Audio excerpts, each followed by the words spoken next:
I took up golf recently. I thought, I'd never play this game. Old man's game, never do it, but my kids play, so I want to play with them.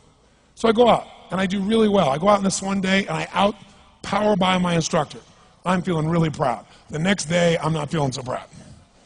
I keep putting the ball in the water again. I'm so frustrated. Put down another one. Put down another one. I don't care. I don't care what my score is. Let's do it. And finally, I was getting frustrated. He's going things like, ain't it a bitch?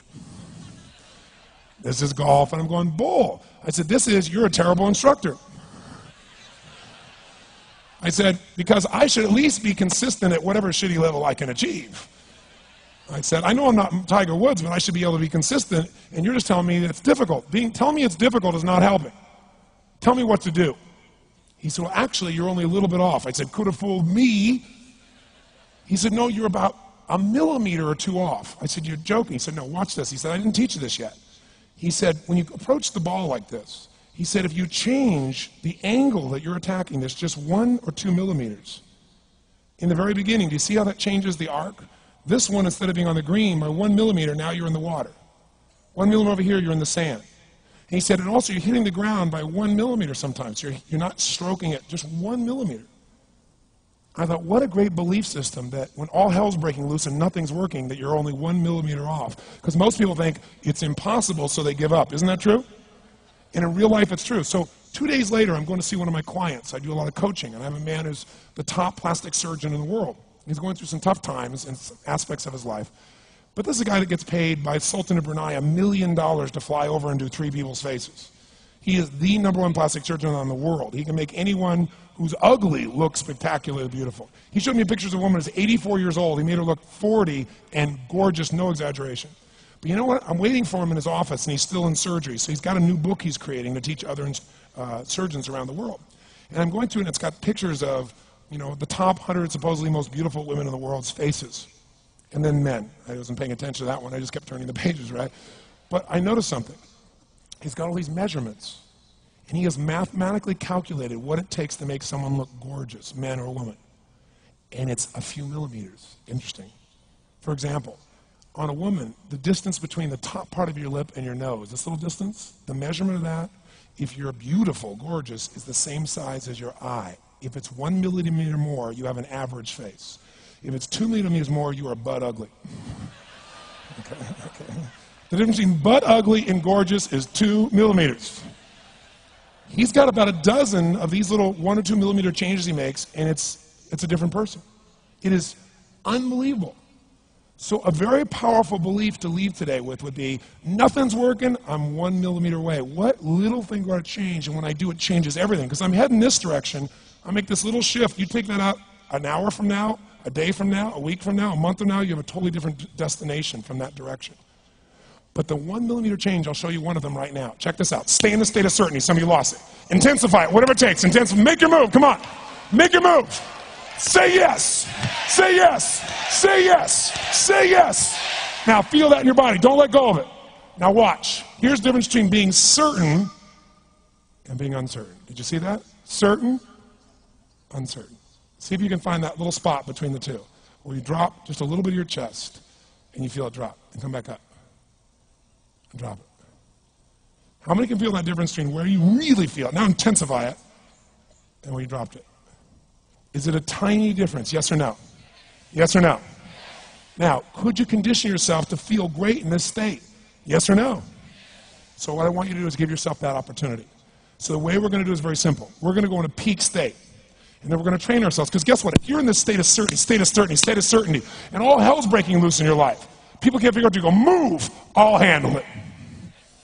People go, he's so lucky, he's so confident. No. Here's what I've created for my life, and anyone I know has succeeded. I'm a 17-year-old kid from Azusa, California, with no real education other than self-education, with no background, with parents that did their best, all of them, with no money, but I did one thing. I love people, and I had an enormous demand I made upon myself, and I sculpted my mind and my emotions to get me to do whatever it would take to achieve and to contribute.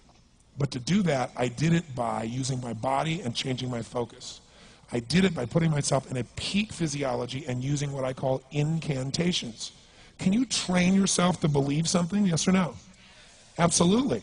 How many of you ever made the fatal mistake of going to Disneyland or Disney World, and while you're there made the fatal mistake of going to a ride called It's a Small World After All? What happens for about a week after you're out of that damn place? You're still singing this thing in your head in 24 languages, right? Well, let me tell you something. How many of you have things when you want to go achieve them and this part of your voice goes, oh, it's not going to happen, or forget it? How many got a voice that sometimes interrupts that good pattern? Say I. And what you want to do is train a new one. So starting when I was 17, I started doing incantations, not affirmations. Affirmation, you go, I'm happy, I'm happy, I'm happy, I'm happy, I'm happy. What's the problem? You haven't changed your what? Your what?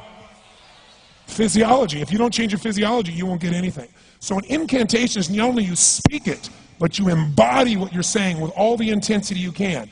And you do it with enough repetitions that it sticks in your head. Like It's a Small World, now the conversation in your head is always the same and it gives you what you want. So you use your body and your voice. So 17 years ago, I started doing things. I was working for Jim Rohn, this speaker, and I was 17 years old. I had long hair, minestrone soup, acne on my face. And I was trying to call on Bear Stearns type of people and convince them why they should go to this man's seminar and be more successful. I was driving a 1968 Volkswagen that I had earned at $40 a week as a janitor. The only way I did it was park far from the building and then go in, and I love people and I believe, but I put myself in state and I was able to influence people that were far more successful than I was at the time. I would do something that I still do backstage and have done for 23 years because I don't hope I'm going to be in a good state, I demand it. So I do an incantation using my whole body. I'd say, I now command my subconscious mind to direct me in helping as many people as possible alive today to better their lives by giving me the strength, the emotion, the persuasion, the humor, the brevity, whatever it takes to show these people and get these people to change their lives now. And I would do that literally driving in my Volkswagen to a meeting in LA on the freeway for 40 minutes. People are looking at me, I'm screaming at the top of my lungs. They're going, I know he's a serial killer, I know he is. But by the time I entered that room, when two people meet, if there's rapport, the person who's most certain will always influence the other person.